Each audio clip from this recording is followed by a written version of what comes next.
Hello friend, welcome back to my channel. आज আমি বানাবো আমের বড়া। আমি আমটা এরকম ছুরি দিয়ে কেটে সুন্দরভাবে এটা আমি ছিলে নেব। আমটা আমি ছিলে নিয়েছি, দেখতেই পাচ্ছেন। এবার ভালোভাবে এইভাবে আমি হাত দিয়ে খুব ভালো কষতে কষতে এটাকে বের করে নেব। এইভাবে খুব ভালোভাবে কষলে নেব, যাতে আমের পিউরিটা খুব সুন্দরভাবে হাত দিয়ে এরকম চটকে নিতে হবে।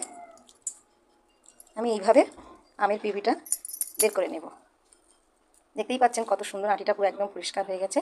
আমি আমের পিউরিটা বের করে নিয়েছি। এবার আমি এটা কষতে কষতে এইভাবে এটা একটা সাইডে রেখে দেবো। আমি আটার বোলটা নিয়েছি, এতে আমি এক বাটি, এরকম বাটির এক বাটি আটা নিয়েছি, আর এই হাফ বাটি সুজি।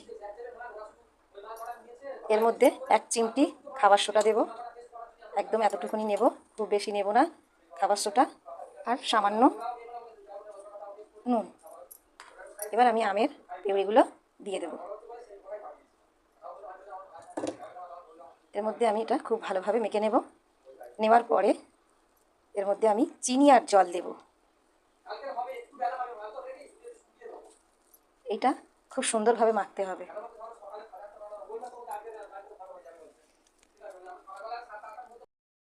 এখানে আমি একটুখানি মৌরি নিয়েছি, 1 চামচ, দেখতেই পাচ্ছেন মৌরি নিয়েছি। এর মধ্যে দিয়ে দেব। 1 বাটি চিনি নিয়েছি, চিনিগুলো দিয়ে দেবো। স্বাদ অনুযায়ী চিনি দেবো, পুরো চিনিটা আমি দেব না। এবার আমি এর মধ্যে জল দেব, অল্প অল্প করে জল দিয়ে পরিমাণ মতো মেখে নেব।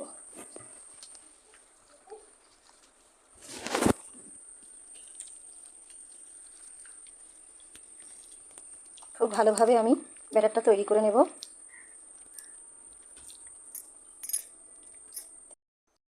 এইভাবে যতক্ষণ না চিনিটা খুব ভালোভাবে গলে যাচ্ছে, আমি এটা খুব ভালোভাবে ব্যাটারটাকে ফেটিয়ে নিতে হবে, যাতে না এর মধ্যে কোনো দলা পেকে থাকে, তাহলে জিনিসটা ভালো হবে না, খেতেও মজা হবে না। আমরা এইভাবে, দেখতেই পাচ্ছেন কত সুন্দর একটা মিশ্রণটা হয়েছে। এইভাবে ফেটিয়ে নিয়েছি।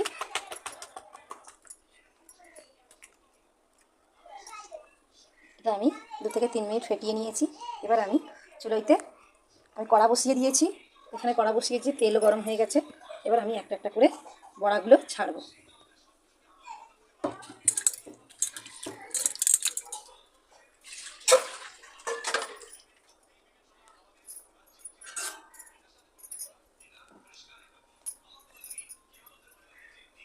আমি এখানে এর মধ্যে কিন্তু পরিমাণ মতন জল দিয়েছি। এই বাটির আমার 1.5 বাটি জল লেগেছে। সব কিছু মেপে করলে জিনিসটা খুব সুন্দর হয়, কোনো অসুবিধা হয় না। এবার আমি, তেল আমার এখানে অনেক গরম হয়ে গেছে। আমি এবারে এই চামচের সাহায্যে অল্প অল্প করে বড়াগুলো তৈরি করে নেব। হাতে তুলে দেবো না, একটু এরকম হয়ে যাবে। এবার আমি অল্প অল্প করে,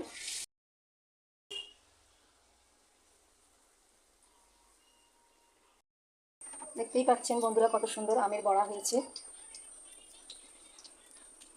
দেখতেই পাচ্ছেন, এগুলো দেখো, আমি এগুলো খুব ভালোভাবে ভেজে নেব।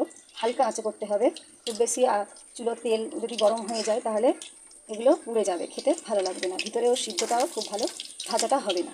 এগুলো একদম হালকা আঁচে এগুলোকে ভাজতে হবে। বোঝা যাচ্ছে যেহেতু এটা আমের বড়া।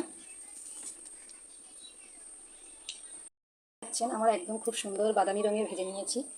এবার আমি এগুলো তুলে নেব। বন্ধুরা, আপনারা কে কে আমের এইভাবে বড়া করে খেয়েছেন আমাকে কমেন্ট করে জানাবেন। আমার সবগুলো ভাজা হয়ে গেছে, দেখতেই পাচ্ছেন।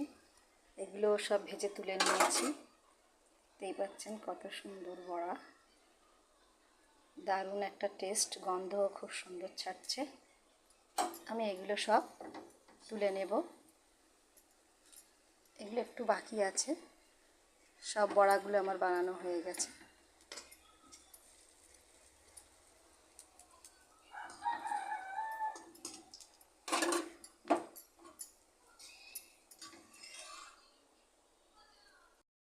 পাচ্ছেন হয়ে গেছে। আমি এবার একটা ভেঙে, খুব গরম তো, ভেঙে দেখাচ্ছি। দেখতেই পাচ্ছেন কত সুন্দর একটা কালার হয়েছে, একদম ভিতরেও সিদ্ধ হয়ে গেছে। মিষ্টিটাও আমি একটু খেয়ে আপনাদেরকে বলছি। দেখতেই পাচ্ছেন কত সুন্দর মুচমুচে আর খুব সুন্দর একটা মিষ্টিও ভাব হয়েছে, মিষ্টিটাও খুব সুন্দর পারফেক্ট হয়েছে। বন্ধুরা আপনাদের যদি ভালো লাগে এইভাবে বাড়িতে আপনারা এরকম রেসিপি করে খেয়ে দেখবেন। আপনারা যদি ভালো লাগে আমাকে একটা লাইক করবেন আর শেয়ার করবেন আর কমেন্ট করবেন। আর টাটা বাই বাই, দেখা হচ্ছে নেক্সট ভিডিওতে।